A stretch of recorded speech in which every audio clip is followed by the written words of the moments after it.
तब तक लगभग इवनिंग होने लगती है, तो डे का रिकंसिलिएशन करने बैठते हैं। जब डे का रिकंसिलिएशन कर रहे थे तब समझ में आता है कि जो परमिट इशू हुआ, देखिए कहीं ना कहीं उसको टाइम प्रेशर में था, उसमें एक जीरो प्लस लग गया। $10,000 की जगह वो तो 1 लाख का चला गया। $90,000 एक्स्ट्रा मिल सकते हैं, जो देश के फॉरेन एक्सचेंज का नुकसान हो जाएगा। क्योंकि और बाद में ये बात कहीं से खुल जाएगी तो ये स्टाफ अकाउंटेबिलिटी भी बनेगी। दोनों ग्रेड ए और ग्रेड बी ऑफिसर को लगता है कि हमें इमीडिएट करेक्टिव एक्शन लेना चाहिए। अब क्या कर सकते हैं?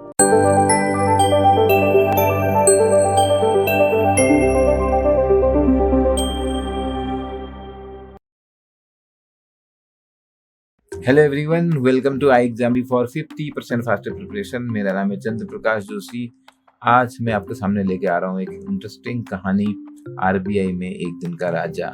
राजा का मतलब गवर्नर बनने की बात नहीं है। आरबीआई में एक दिन ग्रेड बी ऑफिसर राजा बनता है, तो क्या करामात करता है इस स्टोरी में आपको पता लगेगा। एक एक्सपीरियंस है मेरे सीनियर कलीग, जब वो इंचार्ज हो गए थे डिपार्टमेंट के एक दिन के लिए, और खुद का एक्सपीरियंस 6 महीने का था बैंक में। और दूसरी स्टोरी है मेरी, जब मैं डिपार्टमेंट का इंचार्ज हो गया था और खुद का एक्सपीरियंस था बैंक में हार्डली 1 साल का। ये ग्रेड बी ऑफिसर नए आरबीआई ज्वाइन किए हैं, अभी इन्हें 6 महीना हुआ है और पोस्टिंग मिली है एक्सचेंज कंट्रोल डिपार्टमेंट में। जैसे कि आप नाम से समझ गए होंगे, एक्सचेंज मतलब है फॉरेन एक्सचेंज। आज इस डिपार्टमेंट का नाम हो गया फॉरेन एक्सचेंज डिपार्टमेंट। उस समय बोलते थे एक्सचेंज कंट्रोल डिपार्टमेंट, क्योंकि उस समय देश के लिए सबसे बड़ा मुद्दा था फॉरेन एक्सचेंज को कंट्रोल करना। यानी कि किसी भी व्यक्ति को अगर विदेशी मुद्रा चाहिए होती थी, उसको आरबीआई में जाके लानी पड़ती थी परमिशन।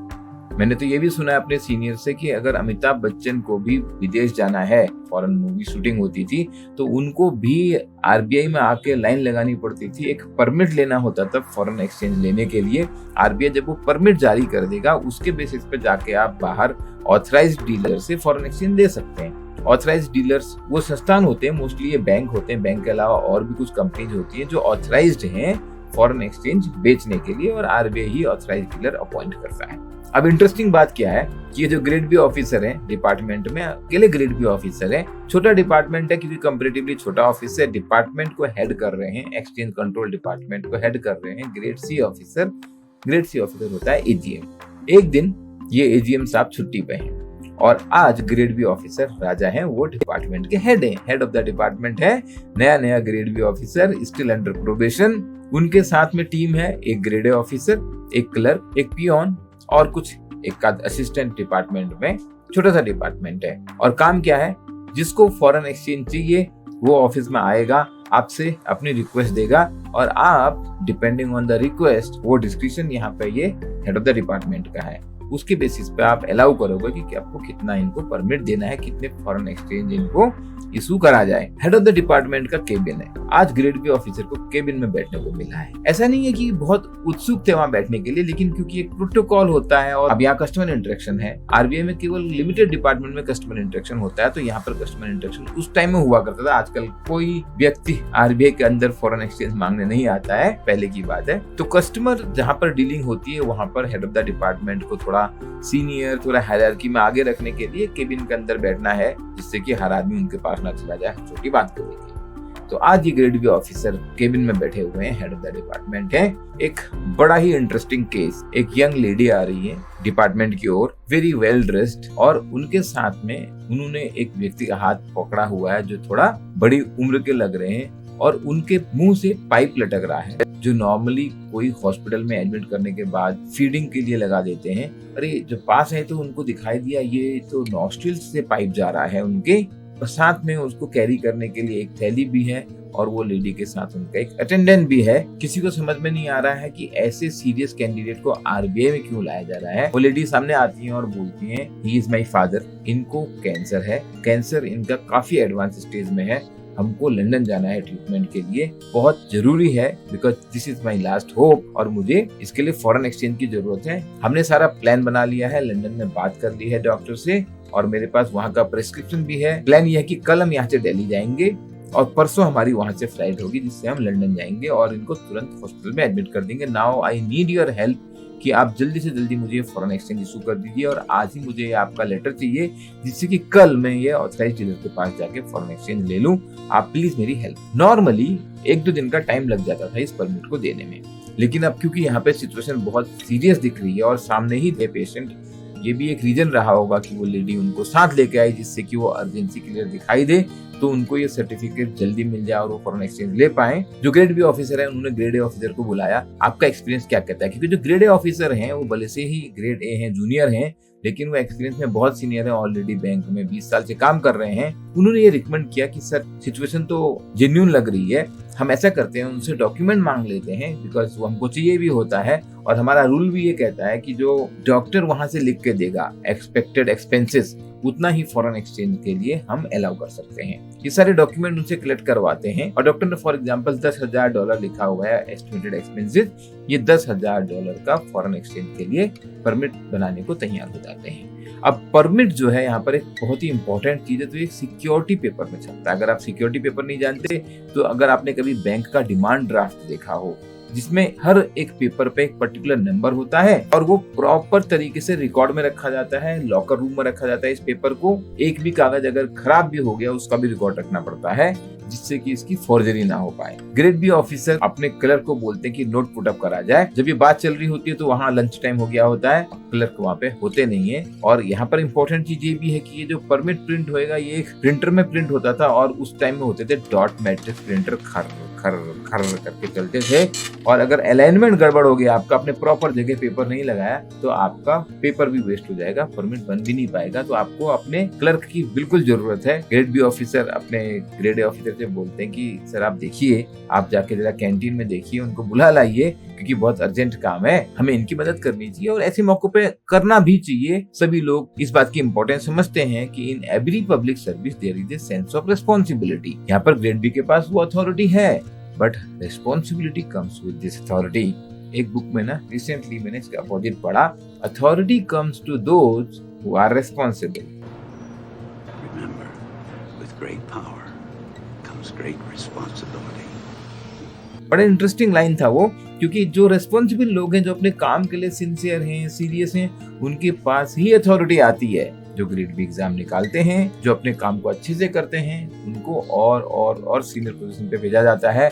उनके पास इसलिए ऑटोमेटिकली अथॉरिटी आती है क्योंकि वो रेस्पॉन्सिबल होते हैं। ये बात मैं आपको इसलिए बोल रहा हूँ, अगर आप अपनी प्रिपरेशन के लिए रेस्पॉन्सिबल हैं, सीरियस हैं, आपके हाथ में भी वो अथॉरिटी एक दिन आएगी ही आएगी। जॉब की बात करते हैं तो अथॉरिटी है वहाँ पे ग्रेड बी के पास डिसाइड करने की, और अब ये क्लर्क को भी बुलाते हैं और काम चालू करते हैं। पहले एक ड्राफ्ट नोट बनाना है, उसके बाद एक ड्राफ्ट परमिट बनेगा जिससे कि कोई गलती ना हो। ड्राफ्ट परमिट के बेस पे फाइनल परमिट प्रिंट किया जाएगा। ये सब काम इस जेन्युइन केस को सर्व करने के लिए ये लोग फुल स्पीड में करते हैं, अपना लंच भी छोड़ के उनको वो परमिट इशू कर देते हैं। ये लेडी सारे ऑफिसर्स को शुक्रिया बोलते हुए और आरबीआई को थैंक यू बोलते हुए चली जाती हैं। डिपार्टमेंट के लोग भी उसके बाद थोड़ा ब्रेक ले लेते हैं कैंटीन में चाय स्नैक्स का, वापस आते हैं। तब तक लगभग इवनिंग होने लगती है, तो डे का रिकंसिलिएशन करने बैठते हैं। जब डे का रिकंसिलिएशन कर रहे थे तब समझ में आता है कि जो परमिट इशू हुआ, देखिए कहीं ना कहीं उसको टाइम प्रेशर में था, उसमें एक जीरो गलत लग गया। $10,000 की जगह वो तो 1 लाख का चला गया। $90,000 एक्स्ट्रा मिल सकते हैं, जो देश के फॉरेन एक्सचेंज का नुकसान हो जाएगा। क्योंकि और बाद में ये बात कहीं से खुल जाएगी तो ये स्टाफ अकाउंटेबिलिटी भी बनेगी। दोनों ग्रेड ए और ग्रेड बी ऑफिसर को लगता है कि हमें इमीडिएट करेक्टिव एक्शन लेना चाहिए। अब क्या कर सकते हैं, मोबाइल फोन तो थे नहीं, थोड़ा पहले की बात है, उठा के मोबाइल करते कि मैडम आप कहाँ पहुंचे, वापस आ जाओ। उनके एप्लीकेशन फॉर्म में देखते हैं उनके घर का एड्रेस लिखा हुआ है। वो दोनों ग्रेड ए और ग्रेड बी ऑफिसर स्कूटर उठाते हैं और उस एड्रेस पर पहुंच जाते हैं और एड्रेस सही है, घर के दरवाजे पे वही नाम लिखा हुआ है। बेल दबाते हैं। अब यहाँ पर इन्होंने एक प्लान बना लिया। जब रास्ते में जा रहे थे, प्लान ये बनाया कि हो सकता है वो लेडी आनाकानी करेगी। उनको ऐसा लगेगा कि देखिए आज हमारे पास ये परमिट है, हमें फॉरेक्स मिल सकता है, लेकिन आपने इसको करेक्शन करने में देरी कर दी तो मेरा तो नुकसान हो जाएगा, मेरे को तो कल दिल्ली जाना है। उनसे कैसे इसको हम सही करवाएं, इस पे हमें थोड़ा सा स्मार्टली काम करना होगा। तो जब बेल बजाते हैं और वो लेडी दरवाजा खोलती हैं, ये इन्हें बताते हैं कि मैडम आपके परमिट में मिस्टेक रह गई है और हम उसको करेक्ट करने के लिए आए हैं। वो लेडी सोचती है ठीक है कि शायद इसको करेक्ट कर लेंगे, दोनों ऑफिसर यहीं पर हैं। वो लेके आती है, परमिट उनको दे देती है एंड शी ट्रस्ट ऑल्सो, क्योंकि इन्होंने ही एक्स्ट्रा एफर्ट करके उनको वो परमिट बहुत कम टाइम में इशू भी किया था। ऑफकोर्स बहुत ट्रस्ट था, रेस्पेक्ट थी। उन्होंने वो परमिट जब इनको दिया तो इन्होंने उन्हें बताया मैडम ये परमिट हमें ऑफिस लेके जाना पड़ेगा, क्योंकि अभी हम अब ये तो डिस्ट्रॉय होएगा और इसके बदले नया परमिट इशू होगा, उसका एक सिक्योरिटी नंबर अलग होगा और ये सब काम करने के लिए आज तो देरी हो चुकी है। कल आपकी फ्लाइट है लेकिन आपके पास फिर भी टाइम, आफ्टरनून में आपको जाना है। आप मॉर्निंग 10 o'clock बैंक आ जाइए, हम आपको 10:30 तक वो परमिट दे देंगे। We will keep this work on number 1 priority. हमको मालूम है आपको जाना है, लेकिन हम एक और जहाँ पर आपको बेस्ट सर्विस देना चाहते हैं, दूसरी ओर हम देश के फॉरेन एक्सचेंज का नुकसान भी नहीं होने देना चाहते। तो हमारे लिए बहुत जरूरी है। That lady was okay with, क्योंकि उनको अब ट्रस्ट तो था ही, इन्होंने पहले भी हेल्प करी थी और सेम वैसे ही होता है, नेक्स्ट डे मॉर्निंग आके वो ले लेती हैं। बट यहाँ पर उन ग्रेड बी को बहुत एहसास होता है अपनी इस गलती का कि यार एक दिन का राजा बनना बड़ा ही खतरनाक है, क्योंकि प्रेशर के अंदर हम ऐसी गलती कर जाते हैं जो कई बार बहुत कॉस्टली साबित हो सकती हैं। ऐसे ही एक दिन का राजा मैं भी बना था। हार्डली 1 साल हुआ होगा मुझे। वैसे मेरी पोस्टिंग इशू डिपार्टमेंट में हुआ करती थी। एक दिन जो DAD डिपॉजिट अकाउंट डिपार्टमेंट, जहाँ पर सारे बैंकों के अकाउंट होते हैं RBI में, उनके जो AGM थे, AGM हेडेड होता है डिपार्टमेंट, वो छुट्टी पे थे। बैंकिंग डिपार्टमेंट में और भी ग्रेड बी या ग्रेड सी होते, बट ऐसा कुछ हुआ कि वहाँ पे कोई अवेलेबल नहीं था कि आज जो DAD को संभाल सके। ऑफिस का जो HR डिपार्टमेंट होता है, वहां से वो रिक्वेस्ट मेरे पास आई। अगर मैं एकदम मना ही कर देता कि मैं तो अपने काम में आज बहुत क्रिटिकल पोजीशन पर हूँ, या मैं बहुत फंसा हुआ हूँ, या नहीं मैं DAD में नहीं जाऊंगा, मुझे बहुत डर लगता है मैं कहाँ साइन करूंगा और मैं फंस जाऊंगा, तो जबरदस्ती तो नहीं करते।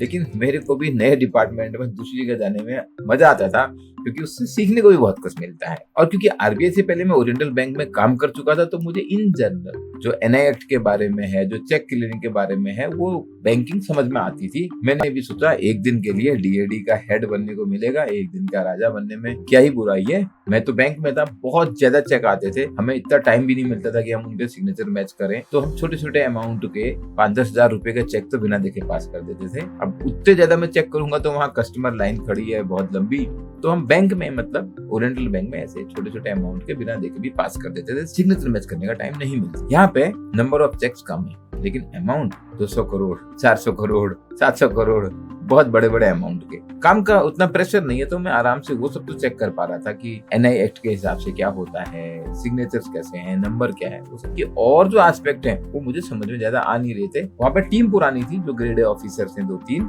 उनको कौन सी एंट्री कहाँ करने, किस अकाउंट से डेबिट होगा, किसमें क्रेडिट होगा, वो सारा अच्छे से पता है। मेरा काम बहुत लिमिटेड था और मुझे ये भी पता है केवल आजाद के लिए है, तो जितना वो मुझे बता रहे थे उतना मैं सुनता जा रहा था, समझने की कोशिश कर रहा था। लेकिन वो कह रहे, मैं उन्हीं के कहने पे साइन कर रहा था। ठीक है, सब शांति से पूरा दिन निकल गया और नॉर्मल डे एंड पे सब कुछ टैली कर गया। मैंने थैंक यू बोला सबको, अच्छा लगा एक दिन के लिए। ये लोग मिलते रहते थे, अपने एक ही कॉलोनी में रहते थे, एक ही ऑफिस में हैं, लंच में भी मिलते हैं, ऐसा नहीं कि एक दूसरे को नहीं जानते हैं। और डिपार्टमेंट रोटेट होते रहते हैं, आज हम इस डिपार्टमेंट में, वो इस डिपार्टमेंट में। लेकिन थोड़ा सा एडवेंचरस मेरे लिए हो गया। ज्यादा एडवेंचरस वो बात तब हुई जब मुझे 3-4 महीने बाद मेरे एक कलीग, मेरे एक दोस्त ने, जो सेम ग्रेड बी ऑफिसर थे, सेम बैच से, ये बात मुझे बताई कि एक दिन रीजनल डायरेक्टर के केबिन में बात चल रही है, कुछ गलती हुई थी उस दिन डिपॉजिट अकाउंट डिपार्टमेंट में, और उन्होंने सारे वाउचर्स मंगाए। वाउचर्स पे सिग्नेचर देखा तो तेरे थे, इनिशियल करते थे।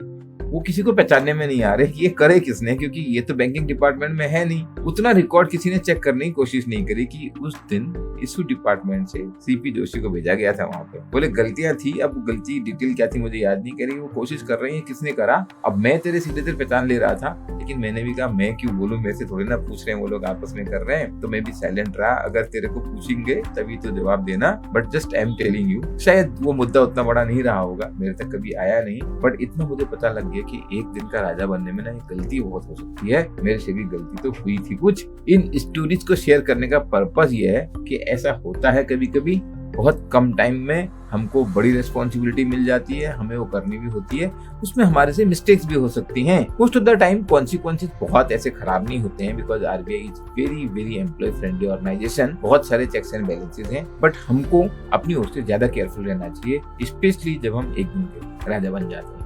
ये लेसन मैंने भी सीखा, और ये लेसन जो मेरे सीनियर हैं उन्होंने भी पूरे करियर के लिए सीखा। आपने इससे क्या सीखा, आप अपने कमेंट में लिख सकते हैं। और भी आपका कोई प्रश्न हो तो most welcome. My purpose is to demystify working of RBI and help you in 50% faster preparation in unfolding your potential. I wish you all the best. आपको वीडियो अच्छा लगा प्लीज लाइक कीजिए, शेयर कीजिए, चैनल को subscribe कीजिए।